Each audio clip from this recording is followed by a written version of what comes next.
திருவெளிப்பாடு அதிகாரம் 14. மேலும் சீயோன் மலை மீது ஆட்டுக்குட்டி நிற்க கண்டேன். அதன் பெயரையும் அதனுடைய தந்தையின் பெயரையும் தங்களது நெற்றியில் பொறித்திருந்த 1,44,000 பேர் அதனுடன் இருந்தனர். பின்பு விண்ணகத்திலிருந்து ஒரு குரலை கேட்டேன். அது பெரும் வெள்ளத்தின் இரைச்சல் போலும், பேரிடி முழக்கம் போலும், யாழை மீட்டுவோர் எழுப்பும் இசை போலும் ஒலித்தது. அந்த 1,44,000 பேரும் அரியணை முன்னிலையில் 4 உயிர்களுக்கும் மூப்பர்களுக்கும் முன்பாக புதியதொரு பாடலை பாடிக்கொண்டிருந்தார்கள். மண்ணுலகில் இருந்து விலை கொடுத்து மீட்கப்பட்ட அவர்களை தவிர வேறு யாராலும் அந்த பாடலை கற்றுக்கொள்ள இயலவில்லை. அவர்கள் பெண்களோடு சேர்ந்து தங்களை கரைப்படுத்திக் கொள்ளாமல் கற்பை காத்து கொண்டவர்கள். ஆட்டுக்குட்டி சென்ற இடம் எங்கும் அதை பின்தொடர்ந்தவர்கள். கடவுளுக்கும் ஆட்டுக்குட்டிக்கும் உரிய முதற்கனியாக மனித குலத்திலிருந்து விலை கொடுத்து மீட்கப்பட்டவர்கள். அவர்களது வாயினின்று பொய்யே வந்ததில்லை, ஏனெனில் அவர்கள் மாசற்றவர்கள். பின்பு வேறொரு வானதூதர் நடுவானில் பறந்து கொண்டிருக்க கண்டேன். அவர் மண்ணுலகில் வாழ்வோருக்கும், அதாவது நாடு, குலம், மொழி, மக்களினம் ஆகிய அனைத்துக்கும் அறிவிக்கும் பொருட்டு எக்காலத்துக்கும் உரிய நற்செய்தியை வைத்திருந்தார். கடவுளுக்கு அஞ்சுங்கள், அவரை போற்றி புகழுங்கள், ஏனெனில் அவர் தீர்ப்பளிக்கும் நேரம் வந்துவிட்டது. மண், கடல், நீரூற்றுகள் ஆகியவற்றை படைத்தவரை வணங்குங்கள் என்று அவர் உரத்த குரலில் கூறினார். மற்றொரு வானதூதர் அவரை தொடர்ந்து வந்தார்.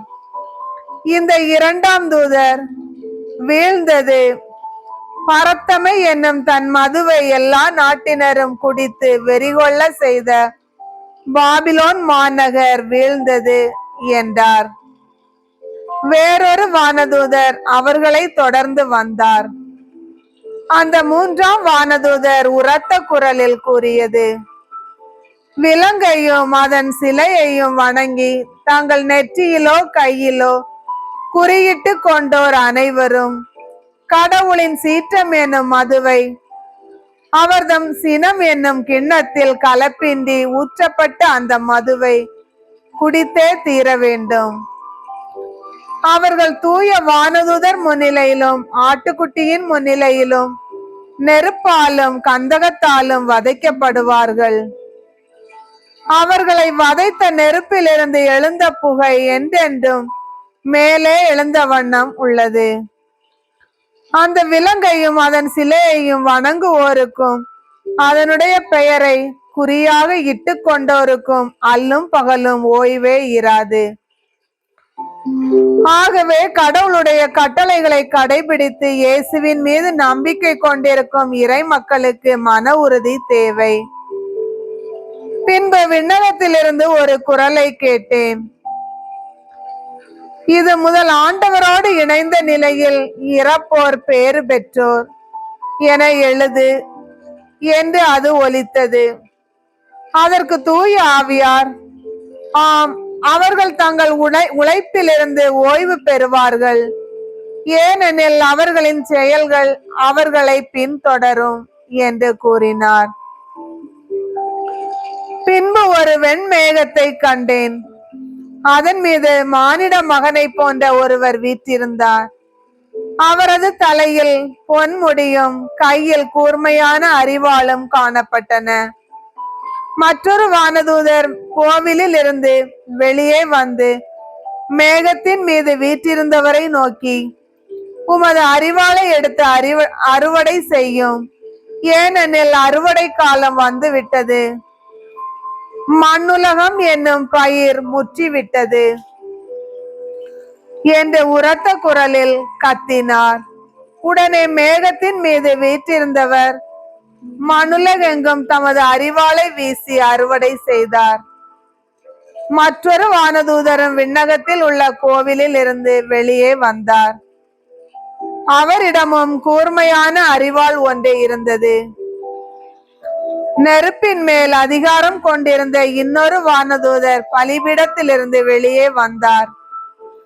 அவர் கூர்மையான அரிவாளை வைத்திருந்தவரிடம், உமது கூர்மையான அரிவாளை எடுத்து மண்ணுலகின் திராட்சை குலைகளை அறுத்து சேர்த்திடும், ஏனெனில் திராட்சை கனிந்து விட்டது என்று உரத்த குரலில் கூறினார். ஆகவே அந்த வானதூதர் மண்ணுலகின் மீது தம் அரிவாளை வீசி மண்ணுலகின் திராட்சை குலைகளை அறுத்து சேர்த்தார். கடவுளின் சீற்றம் என்னும் பெரிய பிழிவு குழியில் அவற்றை போட்டார். நகருக்கு வெளியே இருந்த அந்த பிழிவு குழியில் அவை மிதிக்கப்பட்டன. அந்த பிழிவு குழியில் இருந்து இரத்த வெள்ளம் ஏறத்தாழ 2 மீட்டர் ஆழம் 300 கிலோமீட்டர் தொலைவுக்கு பாய்ந்தோடியது.